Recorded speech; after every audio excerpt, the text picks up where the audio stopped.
Donc, bonjour tout le monde et le chien. Merci d'être avec nous aujourd'hui pour parler d'une nouvelle vie, donc de vos romans qui racontent une nouvelle vie. D'abord, est-ce que vous pourriez vous présenter, dire quel style de roman féminin et de romance vous écrivez? Marie-Laure, est-ce que vous voulez commencer? Avec plaisir. Bonjour à toutes. Alors, c'est mon premier roman que j'ai écrit. C'est un roman qui veut donner de l'espoir, qui veut partir d'une difficulté et permettre au lecteur de voir qu'on peut retrouver la pêche. Voilà. Et qu'on peut retrouver l'envie d'essayer. Voilà. Et d'oser. D'accord. Donc, c'est un roman optimiste, un roman féminin. C'est un roman optimiste. Il y a des choses difficiles, bien sûr, parce que on rebondit après des épreuves, mais l'important pour moi, c'est de montrer l'espoir et qu'il est possible de repartir à tout âge. Il n'est jamais trop tard. Il n'est jamais trop tard pour construire son avenir. D'accord. Callie. Oui, bonjour. Je suis ravie encore au festival. J'adore ce festival. Moi, j'écris de la romance et puis des romans, ce qu'on appelle un peu feel good. Oui, j'aime bien un petit peu. Je me retrouve dans ce que Marie-Laure dit aussi. Donc, on part de plusieurs difficultés. Mon dernier roman, le prochain qui va être publié chez Hauteville en septembre, il s'appelle La Bibliothèque des Bienheureux. Et puis, pour le coup, il va parler d'une jeune femme qui a vécu un drame, quelque chose de difficile et qui va partir à Saint-Malo pour écrire, parce qu'elle écrit des romans aussi, elle a plein de jobs à côté, parce qu'elle ne gagne pas encore sa vie en écrivant, mais elle a envie d'écrire un roman, et puis elle va faire la connaissance d'un vieux voisin ronchon qui est un petit peu dans son coin, un petit peu enfermé, et puis en fait, à travers leur amour pour les livres, parce qu'ils ne lisent pas du tout la même chose, hein. Elle est très, on va dire, littérature populaire, elle aime lire Musso, Lévy, tous les trucs, Virginie Grimaldi, des choses qui font justement aussi du bien. Et lui, il est très littérature légitime, du Proust et du Flaubert et du Victor Hugo. Puis en fait, ils vont commencer à s'échanger des bouquins, puis ils vont s'apprivoiser un petit peu en s'échangeant ces livres, et puis en créant une relation d'amitié. Ça commence comme ça. Donc, c'est aussi, ça part de parcours plutôt compliqués, puis ça va vers comment l'être humain peut aller mieux aussi grâce à l'amitié, grâce aux liens sociaux, grâce à des amitiés intergénérationnelles, et puis voilà, ça c'est un petit peu le prochain roman. Sinon, j'écris d'autres romances où j'aime bien les fins qui finissent bien pour apporter un peu d'espoir, de bonheur, de sourire. Et puis, j'aime bien aussi je me retrouve beaucoup dans ce que Jenny écrit parce que j'adore ses livres. Mettre des choses de pâtisserie, la nourriture, je trouve que ça fait aussi du bien à l'âme de partager ce genre de choses, de manger des cupcakes et tous ces trucs-là. Donc, c'est aussi une dimension qu'on retrouve assez souvent dans mes romans. L'amour de la nourriture. Voilà. Jenny. Oui, bonjour, bonjour à toutes. En fait, j'ai une petite image des livres variés que j'ai publiés en France. Et bon, en fait, j'adore la phrase en français, les livres doudou. Parce qu'en fait, il n'y a pas un mot en anglais pour doudou et c'est difficile pour les enfants. Mais pendant le confinement ici, j'ai reçu les emails qui disent j'ai gardé ton roman jusqu'à j'avais un jour très très mal ou très très difficile. Je garde parce que ça me fait juste un petit peu de confort et un petit peu de juste comme tu as dit, une sourire, un peu d'amour. Donc, oui, ça c'est pourquoi j'écris et ça c'est le style et le type de livres que j'aime. Et en fait, quand j'ai fait des festivals en anglais, bien sûr, je demande toujours c'est le style chiclite ou le style féminin et je dis non, c'est un livre doudou. Les garde ton cœur. Et en anglais, on dit quoi? Cozy? Oui, ou... Cozy romance, cozy stories? Oui, aux États-Unis, c'est cosy.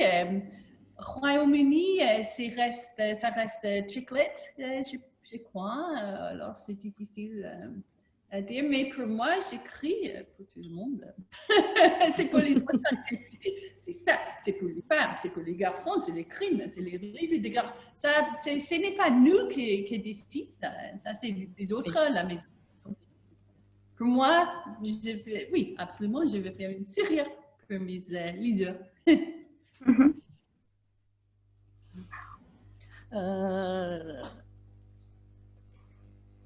Donc, je vais revenir à Marie-Laure et demander pourquoi abordez-vous le thème d'une nouvelle vie dans vos romans? Si j'ai bien compris, il y a un deuxième oui, qui alors va pour venir. oui, il y a un deuxième qui va venir en juin, là, je termine les corrections. Mais pour le premier, en fait, j'ai parlé de l'histoire d'une femme de 60 ans qui a un choc, une rupture, qui se retrouve seule et qui va s'en sortir en devenant écrivain. Je rebondis sur ce que disait Kali, puisqu'elle va raconter son autobiographie en disant comment elle est devenue écrivain, un succès, comment ça s'est passé, les difficultés qu'elle a rencontrées. Et en fait, elle a dû reconstruire sa vie. C'est pour ça que j'ai choisi ce thème. Dans le prochain roman, ça sera plutôt savoir rebondir à travers les épreuves, mais toujours à travers l'art. L'art va prendre plus de place, parce que je suis une passionnée de peinture, de musique, toutes les formes d'art. Et j'en parle un petit peu dans le premier, Cerise au soleil, mais dans le prochain, c'est l'art qui va permettre à des enfants et à leurs parents de transformer les épreuves qu'ils ont pu rencontrer et pouvoir construire leur chemin et s'épanouir. Kali, pourquoi est-ce que vous abordez le thème d'une nouvelle vie? Ben, moi, je crois que j'adore plus travailler sur, j'aime bien travailler sur la thématique des rêves. En fait, se dire que peu importe le moment de vie où on est, si on rêve de faire quelque chose, je trouve que c'est important d'essayer justement dans sa vie de tout faire pour essayer de réaliser ses rêves. Et je crois que dans tous mes romans, j'ai toujours essayé de mettre en scène des héroïnes qui avaient envie de réaliser quelque chose pour elles, qui n'osaient pas, parce que je trouve qu'on est souvent formaté quand même par la société, par un peu des croyances limitantes, ou justement se dire, bah voilà, moi, il faut que je fasse des études, il faut que j'aille dans une voie classique. Tout ce qui est propre un peu au rêve, c'est un petit peu des fois mis de côté, je trouve. Donc moi, j'aime bien travailler sur ces thématiques, un peu comme dit Marie-Laure, sur finalement tout ce qui est artistique, mais j'ai travaillé sur une fille qui voulait devenir chanteuse, une fille qui voulait devenir romancière, une autre qui voulait créer son propre guide gastronomique de restaurant. Donc à chaque fois, c'est vrai qu'il y a un petit peu ce côté où on est dans des voies classiques, comme on a appris, ou même ce que j'ai pu faire aussi moi, avant de réaliser que ce que j'avais envie de faire, c'était d'écrire. Donc j'aime bien travailler sur ces changements de vie et comment on opère en fait cette bascule sur qu'est-ce qu'on rêve de faire, qu'est-ce qu'on a vraiment envie de faire, puis comment on peut le faire petit à petit pour être mieux dans nos vies en fait, ouais, puis pour réaliser ce qu'on a vraiment envie de faire. Donc il y a un élément un peu autobiographique dans tous mes romans. Des histoires. Oui, en tout cas, cette thématique-là, ouais, parce que voilà, c'est vrai que comme beaucoup, je pense, j'ai fait un petit peu une voie classique, je suis partie dans la communication, j'ai fait de l'événementiel, puis après, je me suis dit, mais en fait, je suis malheureuse dans ce que je fais, qu'est-ce que j'aime écrire depuis longtemps, et puis c'est vrai qu'après, petit à petit, en fait, moi, quand j'étais jeune, je sais pas comment les deux autres romancières qui sont là l'ont vécu, mais je me suis jamais dit que je pouvais écrire un livre, enfin, jamais je pouvais écrire un roman. En fait, c'était pas dans mon champ des possibles de vie, de ce que je pouvais faire dans ma vie. Donc déjà, pour l'accepter puis le réaliser, ça m'a pris un petit moment, parce que j'étais plutôt aussi partie dans le journalisme, la presse écrite. Je m'étais juste dit dans ma tête, c'était il faut que je fasse quelque chose de classique, donc la presse écrite, pour écrire et gagner ma vie en faisant ça. Puis après, en le faisant, je me suis dit, mais ça manque de créativité, il me manque un truc. Puis j'ai commencé à écrire un peu des petites nouvelles, des petites choses comme ça, un roman, mais je n'osais pas dire aux gens que j'écrivais un roman, parce qu'un roman, ça fait peur. Je disais, j'écris une histoire, ça me faisait moins peur. Donc voilà, ça a commencé comme ça. Puis après, j'ai réalisé que c'était vraiment ça que je voulais faire de ma vie. Donc à partir de là, ça a été un peu plus compliqué. Quand j'ai dit à tout le monde, j'arrête mes études, parce que je faisais un master, si j'arrête mes études, je vais être écrivaine. Voilà, c'est là que ça a un peu commencé à me dire, voilà, j'ai choisi ma voie, maintenant il faut mettre en place plein de choses pour que ça marche. Donc oui, j'aime bien travailler sur ces basculements un peu de vie où on se dit, en fait, il faut essayer. Enfin, au bout d'un moment, il faut qu'on tente le truc, quoi. Sinon, on sera malheureux pendant très longtemps. Puis c'est pas le but d'une vie d'être malheureux pendant très longtemps. Donc voilà un peu mes obsessions de romancière. D'accord. Jenny, la nouvelle vie. Oui, alors j'ai pensé pendant l'année qui a passé, beaucoup de gens pensaient, alors, je travaille dans un bureau, je fais ça, je fais ça. Mais maintenant, le monde s'arrête. Et donc, on commence à penser, en fait, vraiment, qu'est-ce que je veux faire? Est-ce que je suis heureuse ici, heureux ici? Et nous avons trouvé ici, beaucoup de gens ont vendu leur maison dans la cité ou leur appartement, son jardin, et veulent maintenant travailler chez eux, ne pas faire oh, j'ai perdu le mot, la circulation du matin et rester dans la maison à travailler ou choisir une autre chose à faire. Je pensais, la dernière année a changé beaucoup de gens et pour le style de vivre. Je peux faire un petit peu long, un petit peu plus de paix dans leur vie. C'est pas mal. En fait, bien sûr, la pandémie, c'est terrible, mais quelque chose dans la vie, c'est mieux. Ça, c'est ce que je pense. Et ça, c'est, j'écris sur le sujet de trouver quelque chose de faire avec la seule vie qu'on a. Pour moi, c'est toujours intéressant. Et oui, j'entends de temps en temps de quelqu'un qui a quitté leur travail pour ouvrir un petit café comme Cupcake Café. Il y a mon livre Rendez-vous au Cupcake Café. Le livre a été un succès, mais il y a 3 ou 4 femmes qui ont fait exactement ça. Ils ont un petit café maintenant. Et ça, pour moi, évidemment, je suis contente, mais aussi, elle m'a fait un petit peur. Oui, mais inspiré par votre livre. Oui, mais Oh, ouais. donc, un peu de responsabilité pour moi aussi. Ah oui, c'est Une grande chose à faire, changer la vie, mais je grand pense changement, en aussi effet. que on regrette ce qu'on n'a pas fait, non. C'est Oui. juste ou pas? Oui. On regrette ce qu'on a fait, juste les choses qu'on a essayées. Oui? On n'a pas essayé, oui. On devrait. Oui. Je suis certain que ça c'est juste. Donc, oui, nous avons beaucoup de temps à penser pendant l'année dernière. Donc, on peut trouver quelque chose. Oui. Est-ce qu'il y a une question de la ville par rapport à la campagne dans vos romans? C'était un des thèmes que j'ai vu un peu dans les romans dans ce style de changement de vie. Marie-Laure, est-ce que c'est le cas dans les vôtres? Non, ça n'a pas été le cas. Il y a par contre une aventure sur une île avec un amoureux, oui, mais mon héroïne dans Cerise au soleil change de vie, mais dans la ville, grâce à un voisin, et elle écrit un livre, et puis elle ose, elle se trompe, mais non. Et dans mon deuxième roman, ça sera des vacances d'été qui se passeront au bord de la mer, mais mes personnages sont citadins, ils sont de Paris dans les années 50.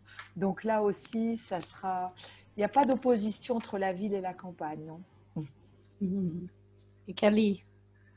Alors moi, dans le dernier, enfin celui qui va prochainement sortir, il n'y a pas non plus de virer à la campagne, où il n'y a pas ce côté où on va dans la nature pour faire ce changement de vie, puisqu'elle part, en fait, elle est parisienne et elle part à Saint-Malo. Donc Saint-Malo, c'est plus petit que Paris, certes, et puis il y a ce côté...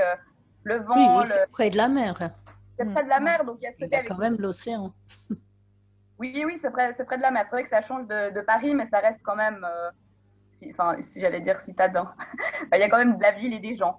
C'est pas un endroit où elle part toute seule, disons. Oui. Donc non, c'est vrai que c'est plutôt des citadines. En général, c'est plutôt dans des villes, ouais, à Montréal, ou à Paris, ou aux États-Unis. Donc j'ai pas encore fait, peut-être un prochain. La virer à la campagne, ça pourrait être sympa. Oui, Jenny. Oui, dans mon dernier roman, j'ai quelqu'un qui travaille dans le paysage au nord de l'Écosse et quelqu'un qui travaille à Londres. Et on fait un échange. Un échange. Excuse-moi, je n'étais pas en France depuis 2 ans et j'ai oublié tous les mots. Pardon, c'est oui, horrible. parce que vous habitez une partie de l'année en France. Oui, j'ai passé 6 ans en fait en France quand les enfants étaient bien petits et je l'adore. Mais oui, j'habite en Écosse depuis 6 ans maintenant. Et aussi, j'ai décidé d'apprendre l'italien pendant le confinement. Donc, c'est un vrai mélange dans ma tête. Désolée. Mais voilà, il y a un change entre la ville et le paysage. Et en fait, il y a beaucoup de choses bonnes et mauvaises de toutes les places. Pour moi, je vivais toujours dans la cité. Mais quand les enfants s'agrandissent, j'ai décidé d'être dans le paysage et juste le rythme des saisons et les frais, c'est très très bien pour nous comme une famille. Je l'adore, c'est très très bel le paysage en Écosse et en France aussi bien sûr. Mais j'adore aussi la cité, la théâtre. Donc, je cherche les bons dans les deux choses. Ok. J'ai une question que j'ai posée aussi dans une conférence sur le roman féminin que j'ai fait en anglais avec des auteurs que vous verrez. J'ai demandé est-ce qu'il y a des endroits un peu à la mode pour le roman féminin en ce moment. Donc je pensais par exemple à l'Écosse, moi, peut-être la Grèce, l'Italie, je ne sais pas. Est-ce que vous avez, dans ce que vous lisez et ce que vous écrivez, est-ce qu'il y a des cadres typiques pour les romans féminins et les romans doudou, comme dit Jenny? Marie-Laure? Moi, comme j'écris, alors c'est vrai que j'ai plus de lectrices que de lecteurs, j'ai des lecteurs aussi, mais quand j'écris, je ne me dis pas je vais faire un roman féminin. Voilà. Et ce qui fait que j'ai pas de place en fait particulière de pays. Ça vient avec mon inspiration. Donc ça dépend par quoi je suis habituée et par quoi je suis touchée en fait quand je décide d'écrire. Oui. Donc j'ai pas un pays. Là, je vais au bord de la mer parce que dans les années 50, ma famille, j'ai eu envie qu'elle aille en Bretagne Nord, donc Saint-Malo, c'est pas loin. Mon premier roman, il y avait les îles Chausey, mais c'est pas, comment dire, voilà, je décide pas, oui. La mer est souvent, effectivement, on est attiré vers la mer pour raconter une histoire qui va nous donner du peps. Je pense Oui, que c'est vrai peut-être, que l'océan... Oui, l'océan, ça pique. Ouais. Kelly, est-ce que vous écrivez à certains endroits ou est-ce que dans vos lectures, vous remarquez que de plus en plus on parle Bah, je remarque pas il y a des endroits à la mode. Après, c'est vrai que moi, des fois, je suis intéressée par certains pays, donc je vais un peu chercher des livres qui s'y passent, même dans le roman féminin. Genre, typiquement, l'Écosse, je suis partie en Écosse il y a un an. Et puis, du coup, j'aime bien retrouver les endroits que j'ai vus. Genre, justement, je sais qu'il y a, je crois, Anna Briac aussi qui écrit sur l'Écosse et sur l'île de Skye, par exemple. Donc, ça, j'aime bien un peu me dire, ah, j'ai vu ça, donc j'aime bien. Mais j'ai pas l'impression qu'il y ait des endroits à la mode, ou en tout cas, moi, quand j'écris, je me pose pas la question de l'endroit à la mode. Je me dis aussi, ben, comme Marie-Laure, pour le coup, c'est ce que j'ai envie. C'est souvent des paysages que j'ai vus moi ou des endroits que j'ai visités qui m'ont touchée. D'accord. Du coup, j'ai envie, ou une énergie qui m'a parlé, et puis du coup, j'ai envie de retranscrire ça dans mon roman. Mais c'est vrai que je vais pas réfléchir en me disant, ah, New York, c'est branché, donc je vais situer mon intrigue à New York. Je vais me dire plutôt, ben, Saint-Malo, c'est vrai que ça fait 2-3 ans que je vais souvent en vacances là-bas avec ma famille. Et puis, du coup, j'avais envie de retranscrire un petit peu l'ambiance, les gens, les odeurs de la mer. Mais après, j'ai aussi beaucoup travaillé des personnages qui vivent à Paris, ou même, moi, j'habite en Suisse, donc une Lausannoise qui part à Montréal. Voilà, parce que c'est des choses que je connais puis que j'aime bien. Donc, c'est vrai que je parle rarement d'endroits que j'ai pas vus ou pas visités parce que j'aurais du mal à m'imaginer le lieu. Mais après, je pense pas qu'il y ait spécialement de lieux à la mode. Ou moi, en tout cas, je les utilise pas s'ils existent. Puis je vais pas forcément.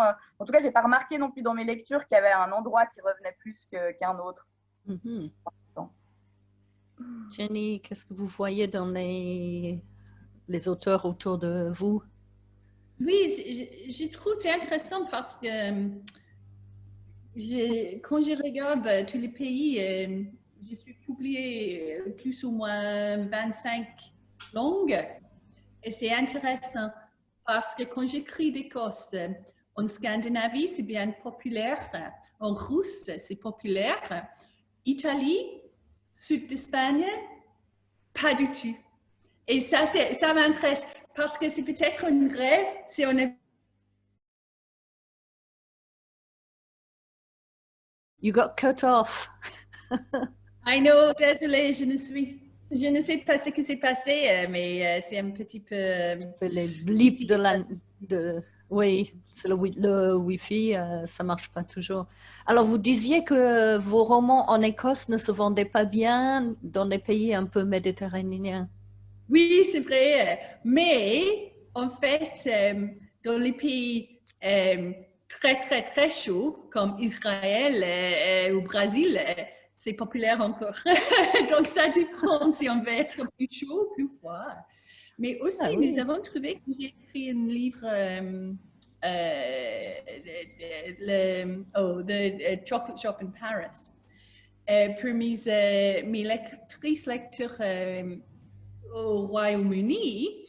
Paris, on peut rêver peut-être d'Écosse ou de Cornwall au Royaume-Uni, mais Paris, c'était trop loin. L'idée d'aller à Paris, travailler ou voyager ou trouver une nouvelle vie à Paris, c'était trop loin pour mes lecteurs en Écosse.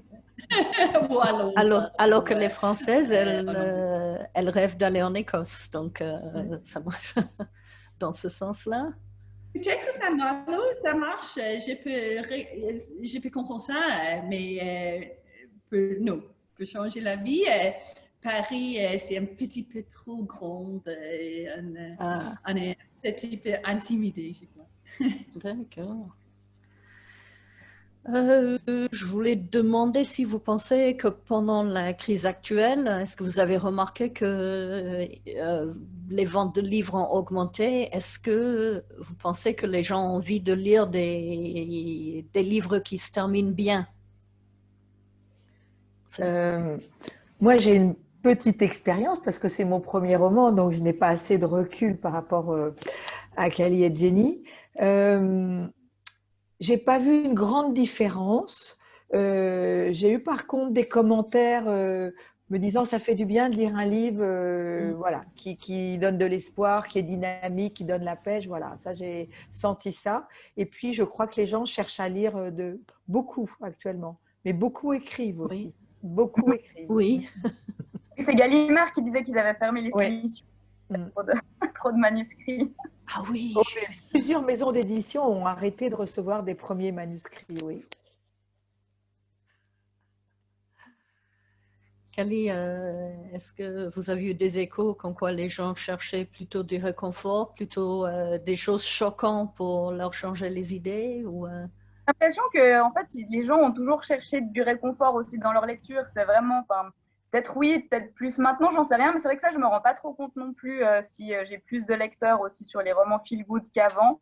Mais j'ai l'impression qu'en tout temps, il y a des gens qui ont besoin justement d'avoir un peu de lumière dans leur vie, un peu d'espoir sur justement une forme de changement. Donc, je sais pas s'il y a plus maintenant de gens qui lisent ça ou pas.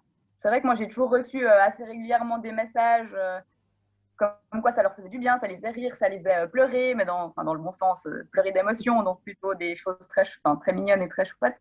Donc, j'ai pas trop remarqué des changements par rapport à la crise. Après, c'est vrai qu'il y a beaucoup de gens, parce que moi, j'anime aussi des ateliers d'écriture à côté, donc pas mal de gens qui venaient plutôt me demander des conseils d'écriture ou des choses un petit peu pour l'édition, ou ça, peut-être un petit peu plus. Donc, oui, il y a beaucoup de gens qui ont écrit pendant le confinement, donc c'est assez rigolo, quoi.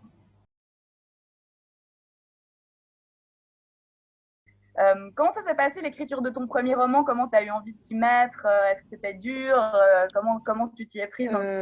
Non, en fait, j'ai beaucoup lu, toujours beaucoup lu petite.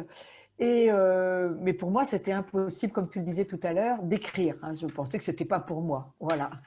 Et puis, je suis coach et sur le plan professionnel, j'ai commencé à écrire un blog en 2012. Et puis, les gens aimaient bien mon blog. Et donc, au fur et à mesure, un jour… Pardon? Des bloqueuses, là, ce qu'on voit dans tes emails. Oui, des bloqueuses. Et du coup, un jour, je me suis dit, ah non, j'ai des choses à dire, j'ai envie d'écrire. Et puis, ben, voilà, je m'y suis mise. Et quand j'écris, j'ai dû écrire 10 romans avant d'obtenir mon roman parce que je défais, je refais. Mais j'ai besoin de passer par cette phase où j'écris mal pour après Ah relire oui. et puis gratter, gratter, gratter, gratter, éliminer, éliminer, éliminer parce que je veux que ça ait du rythme et que, comme j'ai beaucoup lu, ça m'a marqué et donc j'ai besoin quand je lis de sentir, voilà. Et donc, ce qui m'a le plus ému en fait, c'est que j'arrivais comme une petite souris et puis j'ai eu des lecteurs et c'est ça qui m'a touchée et puis qui m'ont demandé la suite. Et du coup, ça m'a libérée quelque part. Voilà, alors tard, hein, c'est vrai, mais je pense que c'était un rêve que j'avais étouffé et que je vis. Et je pense que je suis fidèle à moi-même maintenant. Voilà. Ouais. C'est une sacrée aventure, oui, c'est une aventure personnelle, hein, oui, oui, d'écrire des histoires, oui. Et Et du toi? coup, c'est un deuxième, tu disais, Le deuxième, mais là, je me ah suis. oui, Et moi, le deuxième, ça a été dur parce que j'arrivais pas à écrire tant que j'acceptais pas que ça serait une série et qu'il y aurait plusieurs tomes. Et donc, je savais qu'il y avait plusieurs tomes et je me suis dit, ben non, tu n'es pas capable, tu n'es pas capable. Et puis, finalement, le jour où je me suis dit en décembre, tu as plusieurs tomes, tu es capable, à ce moment-là, j'ai dit, il y en aura au moins 3. Et tout s'est débloqué et j'ai pu mettre, mais faire ce que je voulais. Mes personnages, ils avaient besoin de ce temps pour terminer avant de passer au prochain tome. Mais voilà, c'était. Voilà. Mais bon, c'est une aventure personnelle. Ça me coach l'écriture, en fait. oui, Ça m'aide à me déployer, à oser. C'est assez incroyable, en fait. Et du coup, à libérer mon imagination, à créer. Et c'est ça qui me plaît, en fait. Je ne sais même pas découvrir qu'est-ce qu'ils vont faire, les personnages. Ça, je trouve ça absolument incroyable, quoi. Et toi? Et toi? moi, tu dis pour mon premier? Oui. Mon premier, c'est marrant parce qu'à la base, bon, moi, j'avais quoi? J'avais passé 20 ans, je crois, 20 peut-être 20, ouais, 25, 23, 25, je sais plus. Mais j'avais commencé, en fait, je venais de rompre avec mon copain de l'époque et j'avais commencé à écrire un peu le journal de ma rupture, mais tous les sentiments un petit peu débiles ou contradictoires que je traversais à ce moment-là. Et puis, je me suis dit, mais ça serait marrant d'en faire un roman. Et en fait, de ne pas partir de deux protagonistes qui vont se rencontrer puis créer une histoire d'amour, mais plutôt faire l'inverse, c'est-à-dire comment on se sépare, en fait. Parce que je trouvais que c'était hyper rigolo. Enfin, moi, il y avait plein de choses quand je me relisais dans mes notes. Rigolo. Ouais, où je me trouvais ridicule, en fait. Mais j'avais ce recul de me dire complètement ridicule dans ce que Oui, j'écris. oui. Dans cette culture, c'était très drôle, quoi. Donc, une fois que j'ai un Oui. peu dit ça, j'ai décidé de l'écrire un petit peu. Et mon premier roman s'appelait Mon ex me colle à la peau. Du coup, ça racontait justement un peu cette histoire de rupture et de ce que vivait l'héroïne. Et puis en plus, elle travaillait dans l'événementiel, dans ce que j'ai fait d'ailleurs, parce que ça raconte aussi beaucoup de ce que j'ai pu faire dans ma vie professionnelle. Et je détestais ça. Donc je racontais tout ce que je faisais aussi pour recréer de soirées, machin. Enfin bref, monter des djembés sur des télésièges dans une station de montagne. Enfin bref, je racontais un petit peu toutes ces aventures-là. Et puis, ça a été long. C'est vrai que le premier roman, pour moi, c'est celui, évidemment, qui m'a pris aussi plus de temps parce que je découvrais comment ça se faisait. Je trouvais ça. J'étais sûre de pas. Enfin, j'étais persuadée de ne pas réussir à arriver au bout. Au final du premier, je me disais, mais comment on fait? Ça me semblait être une montagne. J'avais aucun outil technique, en fait. C'est vrai qu'on n'apprend pas ça à l'école. On ne nous apprend pas à structurer un roman. Puis moi, je me disais, mais comment je vais faire avec des centaines de pages? Ça me semblait insurmontable. Et c'est vrai que je suis venue faire des études à Paris, en fait, après en publicité, enfin en conception-rédaction publicitaire. Et puis, je me suis inscrite à un atelier d'écriture sur le roman, justement. Et puis, au fur et à mesure où moi j'écrivais, j'ai appris plein de choses un peu sur la technique du roman et ça m'a beaucoup aidé. Alors, je m'en suis pris plein la figure parce qu'évidemment, on dit aussi tout ce qui ne va pas. Enfin, autant on pointe tes points forts, mais autant on va te dire, ouais, là, il y a plein de choses. Oui, mais c'est bien, c'est bien. Génial, c'était hyper formateur. On avait un groupe fabuleux. C'était vraiment une très, très belle expérience qui m'a beaucoup appris. Donc, je pense qu'en faisant. C'était un atelier qui se déroulait sur plusieurs mois. Donc, c'était bien 3 mois où on se voyait tous les jeudis pour travailler. Et puis, ouais, je pense que j'ai gagné des années de pratique en solitaire grâce à cet atelier, en fait. Donc après ça, j'ai continué. J'ai arrêté mes études en me disant non, mais ce que je veux vraiment faire, c'est écrire des romans. J'avais l'impression d'avoir enfin trouvé ce que je cherchais dans l'écriture depuis très longtemps. Et puis, je suis rentrée en Suisse. J'ai pris quelques mois sabbatiques pour finir ce premier roman. Et puis après, j'ai dû recommencer à travailler. Hein. Mais j'ai quand même continué à écrire un peu. Et puis, j'ai trouvé mon premier éditeur en Suisse. Et puis, ça a démarré comme ça. Puis après, une fois que que j'ai été dans ces démarches-là et dans cette, justement cette justesse par rapport à moi. Je me suis dit, j'ai trouvé ce que je voulais faire de ma vie. J'ai jamais arrêté. Puis mon premier roman est paru en 2013 et puis là, il y a mon 10e qui paraîtra en septembre. Wow. C'est cool. Bravo. Mais j'adore. En fait, c'est vrai que c'est tellement stimulant, c'est tellement beau, c'est tellement intéressant, c'est tellement génial, c'est tellement magique que j'arrêterai jamais. Je me dis, mais jamais je m'ennuierai de ma vie, en fait. Ça, c'est génial. Et donc, vous le faites à plein temps maintenant ou c'est… Pas encore. Alors moi, c'est vrai que j'adore faire plein de choses et l'écriture, c'est quelque chose qui est quand même très solitaire, qu'on fait dans son coin. Et moi, j'adore les gens. Donc c'est vrai qu'à côté, je fais de la formation d'adultes. Oui. Donc je suis animatrice d'écriture, donc ça me permet aussi de voir les gens en vrai, parce que j'aime bien voir les gens en vrai. Puis je travaille aussi dans la formation, mais je travaille à temps partiel. En fait, j'ai genre 4 ou 5 activités différentes. Je suis aussi chroniqueuse pour un site internet, de news. Et puis, j'anime des ateliers d'écriture et je travaille aussi pour une entreprise qui fait des mesures avec les chômeurs. Donc, on les aide à refaire des lettres de motivation. Enfin, c'est une forme de coaching. C'est chouette, ça. Avec plusieurs personnes, donc on n'est pas forcément seul à seul avec les gens. Mais on les aide un peu à se remettre sur le marché du travail, donc à travailler aussi sur les entretiens d'embauche, sur leur réseau, enfin, sur différentes stratégies.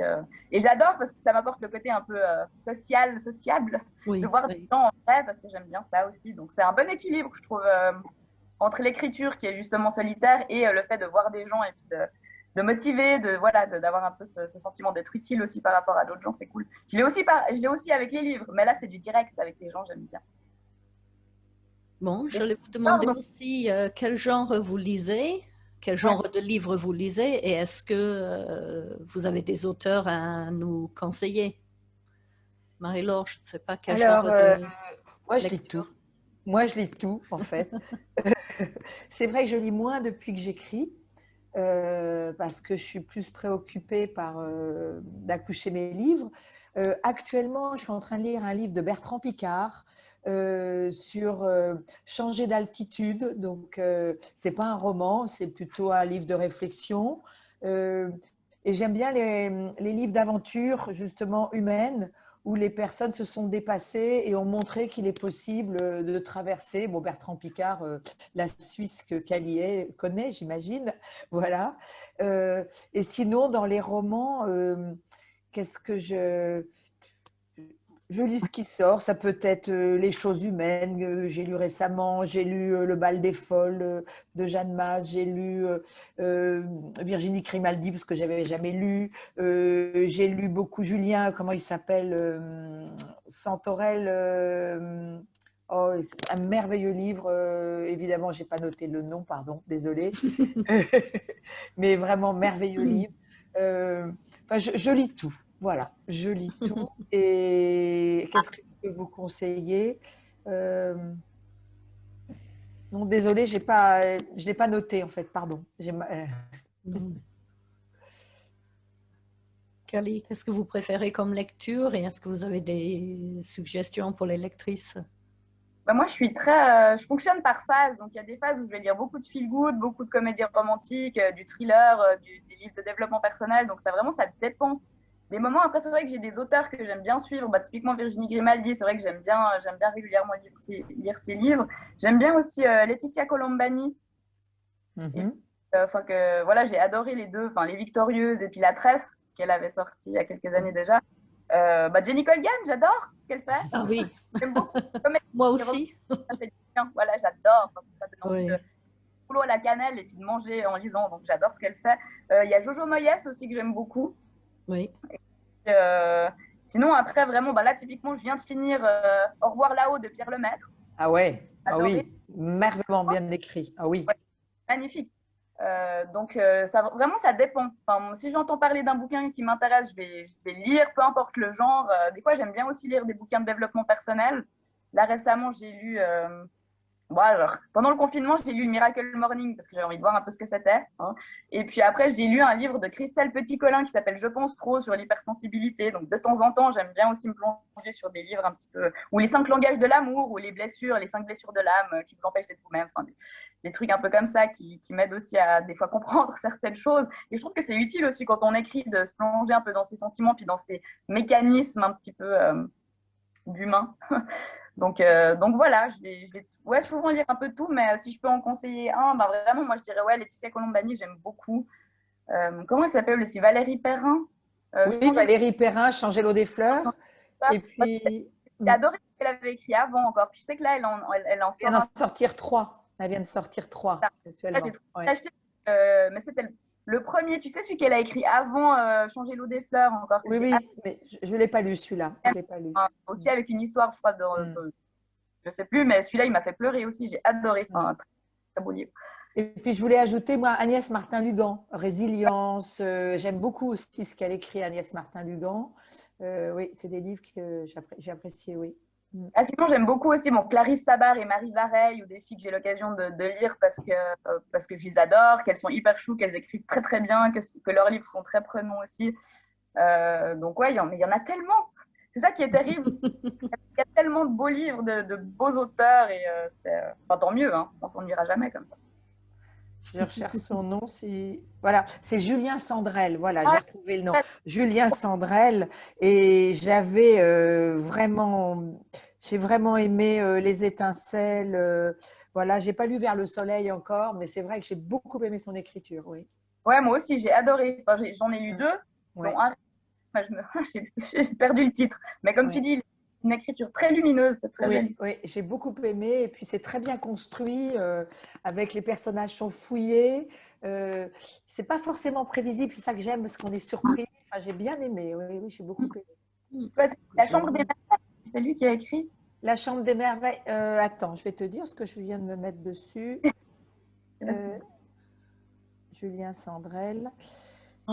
Oui, c'est lui qui a écrit La Chambre des Merveilles et La vie qui m'attendait aussi. Moi, je crois que j'ai lu La vie qui m'attendait. Ouais, c'est ce que j'ai lu.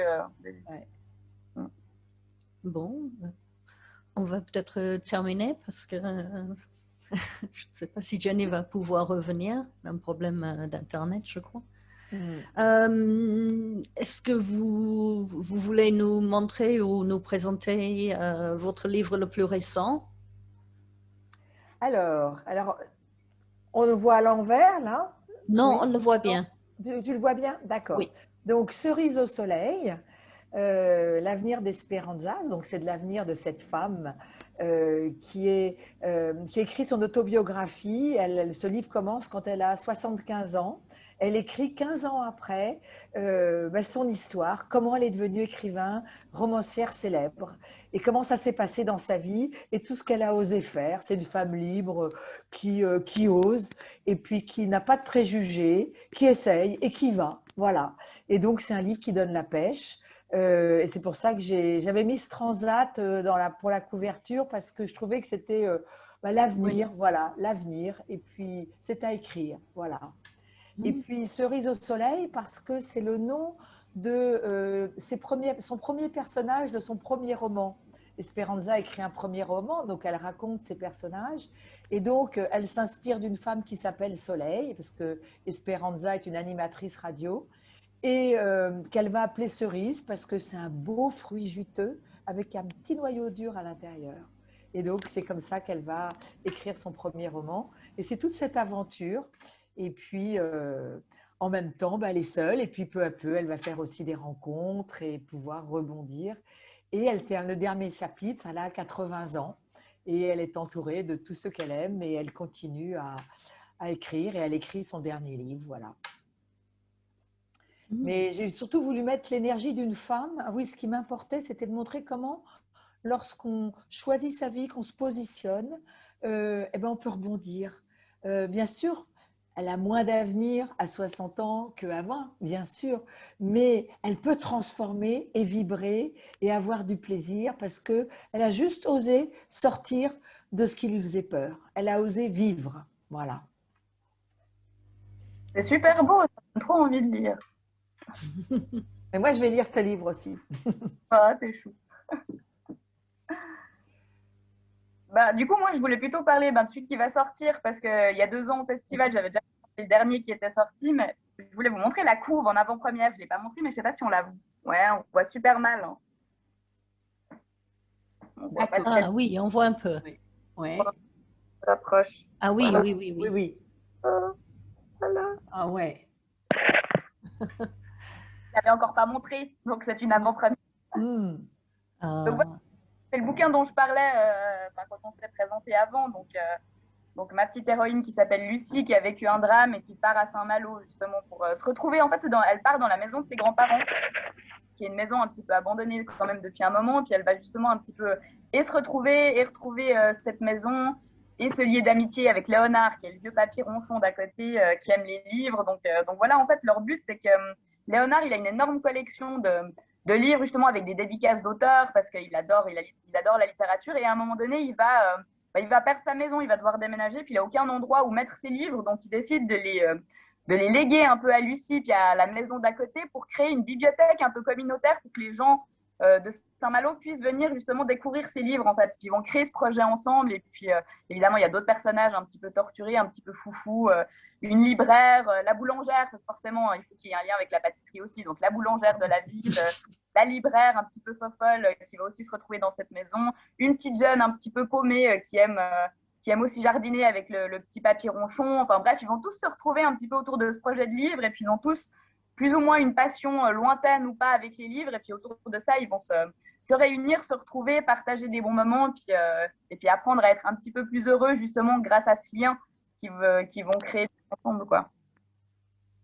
Donc voilà, le prochain qui sortira chez Hauteville en septembre. D'accord. Ça donne envie. C'est chou, merci. Je me réjouis trop qu'ils sortent. J'ai adoré ces personnages, ils sont tellement choux. Là, je vais commencer les corrections et je me réjouis déjà de les retrouver. C'est comme un peu une famille qu'on a laissé un moment, puis là, on va les retrouver, puis je me réjouis. Bon, mais merci beaucoup. Hein. Je crois qu'on a perdu Jenny. Mais, oui, merci, Bridget.